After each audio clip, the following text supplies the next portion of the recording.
Jeff Parker and Chris Samney offer us the first issue of the much talked about Adventures of Superman. We have a brand new Image title with J. Michael Straczynski and Ben Templesmith's 10 Grand #1. We've also got Gail Simone's new book, The Movement. And it's the supervillain turned superhero story in Bedlam, the first volume.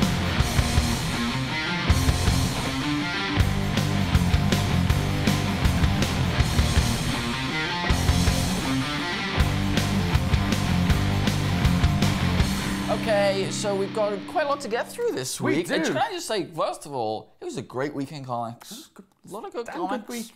We're talking about 4 of them. You just couldn't pick one. That's very true. We did pick 3. We did. Because it's 3 that we normally pick. But there was a digital comic that came out. Adventures of Superman #1. And we just couldn't. Which we talked about much earlier, where there's loads of controversy surrounding what's his fella, Orson Scott Card, and what's his fella? I don't know if he's still writing a story. He's not writing the first one. I think so. He has had loads of artists drop out because they just do not want to be a part of it. So what did you think? Loved it. Chris Samney can just draw the shit out of a book. We've said it before, we will say it again. That man can draw for just till the cows come home. It was fantastic. Any more? I mean, the story was, it's what, 10 pages? It's really short. It's very, very short, and it was formatted for digital as well. What do you think of that? I mean, it's not as good a formatting as I've seen before. Like, I think Injustice, their digital one was definitely formatted. Like, this one felt as though we'll put it in squares so that we can translate it onto page rather than Injustice where it was all in rectangles so it actually fit a computer screen. This was kind of like a half-half, which I didn't mind. You know, I'm so excited for the end of May because the first full issue comes out, and I need to get a hold of that. So they're turning it around quite quick between when it comes out digitally and when it comes out in the store. Yeah, which is quite different because normally like Legends of the Dark Knight and Little Batman, Little Gotham, those took a lot longer, in the Batman Beyond stuff. They take quite some time to come out. But yeah, the turnaround for this seems to be really quite quick, unless of course I'm reading completely the wrong information.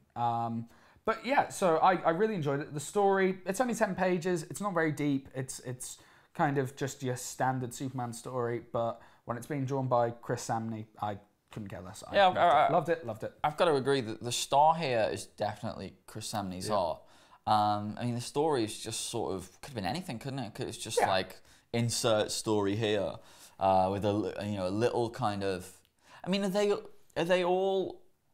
they connected or are they all separate? As far as I'm aware, this is exactly the same as Legends of the Dark Knight. It's all going to be. It seemed at the end of this like it was a little cliffhanger, like maybe there was more story to be told there. You get that a lot with the. I mean, those two might go back and continue writing that, but yeah, these are all individual, their own stories. Yeah, much no, like Legends that's of the great, Dark and Knight. I'll probably pick it up in trade. It seems like the kind of book that I'd like in trade, and yeah, Chris Samney's. I mean, it's so cheap as well. You know, 99 cents. So 69p if you're English, and I think that, well, if you live in England, which most of our viewers don't. Well, Howdy. Wish I hadn't done that. So the next book we're going to talk about is 10 Grand by J. Michael Straczynski, who's Ben Templesmith, and Ben Templesmith, who we saw draw Batman in that first issue of Legends of the Dark Knight. Cameraman's broken. You're right over there, Stephen. Yes, laughing at Howdy. Yeah. I'm not. I wish I hadn't said it. We just did different greetings for different countries. Yeah. Guten Tag. Guten Tag. Oh, what? I did it. Why did you? Oh, because you did it bad. I regretted that immediately. Yeah. Good. So I won all for offending the audience. I wonder if I'm going to lose subscribers. No. We're going off track. 10 grand. 10 Grand. It's so it's written by Straczynski, drawn by Templesmith, who we saw before in Legends of the Dark Knight. And it's kind of a detective case of the supernatural. You know, there's all sorts going on. Very Constantine-like. Very Constantine-like, very Hellblazer-like, yeah. And yeah, over on Image side. So my question to you, Dan, are Image continuing this fantastic run of books? Let's be honest, this is fucking fantastic, isn't it? True. This is absolutely outstanding. There have been so many good Image books. This, like, I think before this, my favorite Image book that came out was East of West. Yeah. There's a big gap between this and East of West for me. Oh, really? Yeah. Ben Templesmith, Oh, wow. Can he also draw this shit out of a Oh, comic? wow. I mean, the atmosphere he creates in this book with his artwork, do you know, he's like an adult Quentin Blake. Sure.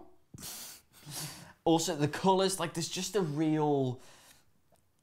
there's grit in this artwork. It creates a mood. Straczynski's writing is fantastic. I was intrigued. The mystery elements were great. The supernatural elements were great. They weren't overplayed and they were interesting, and I believed them. Honestly, just fantastic. I couldn't have been happier with this book. I read it twice because I got to the end, and then there's a little QR code in the back, and you can scan the QR code with your phone, and then it will take you to an audio recording of a couple of actors and people basically performing the comic. Complete with gunshots and flames and atmospheric music. So I read it again like that. How was that? Wow. That's how I want to read my comics. Like that. I mean, especially for this, it works so well. Yeah. Like the actors, and you can just, sometimes we have to read a lot of books for the show, and sometimes you can be rushing through to finish, and so make them read it for you. Well, even though the artwork was so good, sometimes you don't. With them reading it and the actors playing it, I could just immerse myself in Ben Temple-Smith's beautiful artwork, and I have to say, this was just fantastic. It was innovative. It was beautifully drawn. It created a mood. One of my favorite books in a long time. Yeah, no, I have to hearken everything you said then. It was the wrong word. Oh, sorry. I have to agree with everything you said then. It was absolutely fantastic. Don't you snigger over there. You are getting far too involved. Just be quiet, you. Film the thing. It was absolutely fantastic. I'm getting annoyed with Image. Like, do a bad book. Do a bad book for me so I can stop buying. I mean, I am now kind of at the point where all my Image books I have to buy in trade because they're just putting out way too much good material, and I want it all.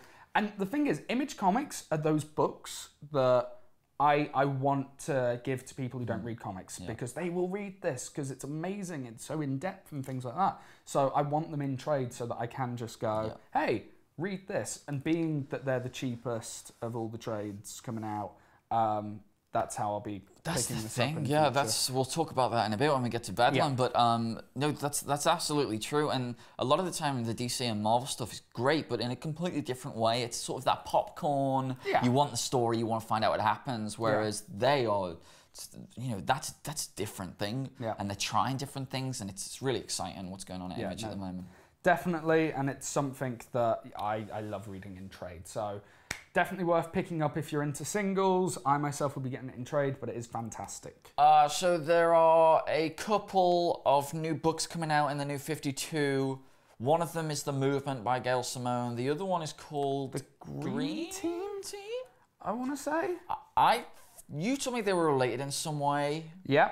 Don't ask me how. No. I just know that they're related. It's supposed to be some sort of recession piece. Yeah, we were saying before the show, I don't really know how to describe this book to you, but it's basically a sort of team of outcasts who have got kind of weird and disturbing powers.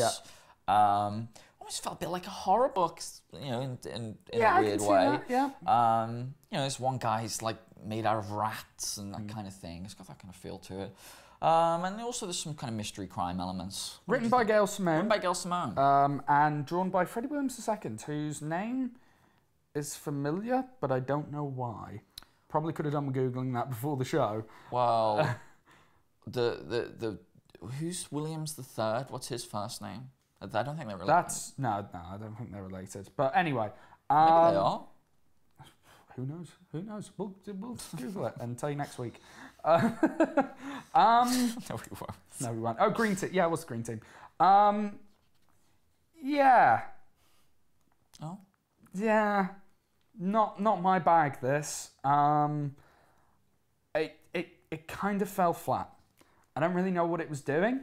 I don't know if I care to know really what it was setting up. I have no interest in this or the Green Team. It's not really my cup of tea. I wasn't too fussed on the artwork. Wasn't too fussed on the writing. I wasn't really that fussed on this book. I don't have much else to say about it. Wow. In a week of so many amazing books, and there are so many that we don't talk about on the show because I'm picking them up and you're not, like Legends of the Dark Knight was amazing, and Animal Man #20, oh, it was incredible. And some of the other books we're talking about this week, it just kind of got lost within there. Like, I read it for the show, and it's probably the only time I'll read it, because in such an outstanding week, it really didn't do anything to stand out. Well, I don't know if you agree. I have to disagree. In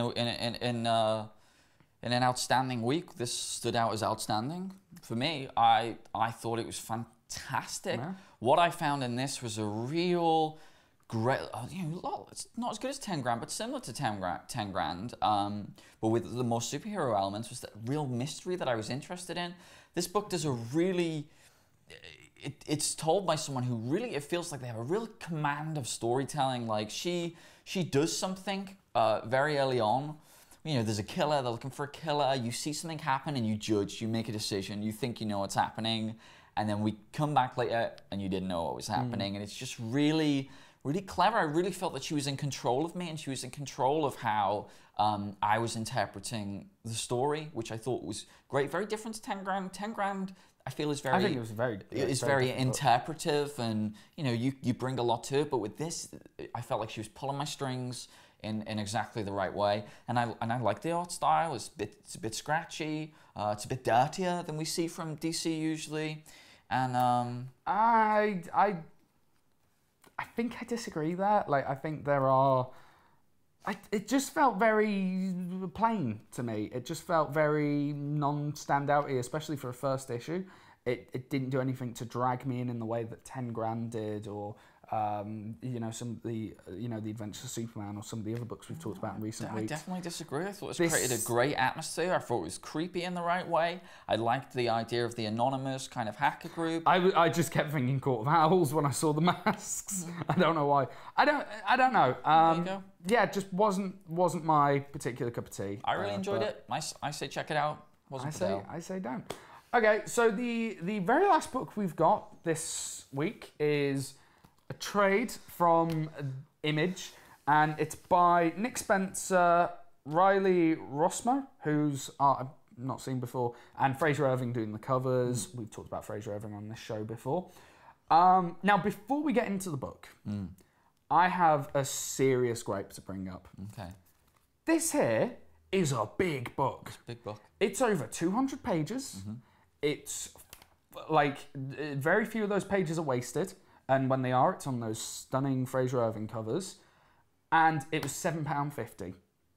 I can see your copy of Uncanny Avengers there, the hardcover. It's nowhere near as big. No. You get one less issue in there. Yeah. It is not printed on anywhere near as nice paper. No, feel the difference. There's this is thicker. This is high quality. I don't think there's that much difference in the paper. To be honest. I think that's thinner, in my opinion. And you spent £20 on that. That's ridiculous, in my opinion. Marvel and DC, DC not as much, but Marvel really need to sort out their price brackets, because they're just through the roof and it's unnecessary. Well, that's the thing. I would have. I mean, I went into the shop and bought this and had no qualms about it. But for that, I bought it off Amazon. Yeah. So all it's doing is making people not go in the shops, because I couldn't go and pay £20 for that in the shops. I just couldn't do it. Whereas on Amazon, I got it for £12 or whatever. Yeah. And I was interested to pick up Uncanny Avengers. I'm not going to pick it up now, because I'm not spending that much on what they're giving me. It's nowhere near enough for my money. So, run over. With that being said, it's a very interesting story. It's about this character called Madder Red, or Madder Red. A serial killer who's converted into a man who just wants to help solve this major crime. That's the kind of basic storyline in there. Do you know how I would describe it? How would you describe it? I would describe it as Silence of the Lambs, but instead of Hannibal Lecter, the Joker. Yes, I think that's a perfect description, actually. What did you think of Bedlam #1? Well, I mean, just wow! I just love this so much. Like, it's just fantastic, and you know, you're right that what Image are doing in comics at the moment is nuts. They've got a team at the top who know what's a good comic book and what isn't, and not only that, they are like, you can pick up all the Marvel books. You can, for the most part, you can pick up all the DC books, and they all look so similar. These are all so completely different. Yep. The art in this, Riley Rossmo's art in this is fantastic. It's visceral. It's exciting. Like 10 Grand, it provokes something in you. It's like some of the facial expressions in the characters are chilling. It's got its own style. You can see a page from, you know, across the room, and you'll know it's a page from this book. They all seem to fit together in this like tapestry. The plot and the mystery elements, like just, you know, waiting, what it hooks you. It gets its claws in. It hooks you. You want to know what happens. Again, it's controlled. You're making assumptions left, right, and center. You're regularly wrong. You are complete. You don't know whether to trust this Madarak character. You're completely with the police. You're like, you know you know how intelligent he is, and he could be throwing them through a loop. He could be pulling all the strings, and you don't know, and you know he's shady, and you know that there are bits up. Not only that, it feels like at the end of this trade, big book, great story, finishes the arc. It feels like they've told only 1% of the story that they could tell here. Yep. You know, it's the kind of the best feeling when you finish a book. It's like, I want more. There's so many. It's satisfying, and yet there are so many questions without answers, which you just, you know, can't wait. It's just wonderful. Yeah. I mean, I think as far as Image is concerned, like Marvel, if I was to pick their best book at the moment, I'd say probably either Daredevil, Hawkeye, or FF. I'd say Young Avengers. Or Young Avengers, you know. DC, Batman. Image, Don't know. I'd say Bedlam, Saga, East of West, Lost Vegas. You know what? Take your pick. You can pick anything coming out from Image right now. That's not even mentioning their flagship book, The Walking Dead. This book is fantastic. It needs to be up for so many Eisner Awards, as do all Image comics. It's been forgotten. No one is talking about this book either. In fact, is it even on Amazon? No. That's ridiculous, because this book is incredible. It's absolutely fantastic. The artwork is amazing. The writing is amazing. How good is the dialogue? When he's like Madared's speeches at the beginning, they're better than anything we've heard from the Joker in such a long time. Where's my Bedlam TV show? Where's my how HBO, good would that be? AMC Bedlam TV show? It needs to happen. Oh, that'd be so good. It's so good. It's so, like, I cannot gush over this comic. We're nerding out over this. This is, I mean, like, I'm so excited that he loves it, because we don't know what each other's going to think of the books. This. And I mean, it's May so far, and I've already got a contender for best comic of the year, because this was fantastic, and this is exactly why I'm picking up my Image books in trades, because how good of an experience it was. You're just zipping through it, and you're like... But I sat and read it in pieces. Like, I deliberately withheld some of it. I got to a point and I'd go, oh, I've got some work to do, but I'm so excited to see what comes up. And I know that I can just Fraser go back Irving to covers as well. And that's the other thing we get in the trades, is I don't miss the Fraser Irving covers. They're in here. They are beautiful. Yeah, this is incredible. Like, this book is incredible. So good. Image, you're a bunch of dirty bastards. Keep doing what you're doing. I'm loving it. As am I. So, with that being said, that is the end of the show today. If you agree with us, disagree with us, you know, what are your favourite Image books? Please put it down in the comments below. Tell us what your favourite Image books are. And if you live in London, head down to Forbidden Planet, because they have these signed. Yes, I hope they do another signing so I can go and tell Nick Spencer how amazing his book is. Yeah. And you can also, you know, tweet us what some of your favourite books were this week at Comic Book Show 1. If you wanted to, you could even tweet Nick Spencer and tell him to head over to this review and find out how much you love it. Don't forget to join us on Wednesday. We're continuing our quest to find the greatest superhero of all time. And then Friday, we have our best of the month of March. April. I forgot what month it was. April. We will see you then. Howdy. Wish I hadn't done that.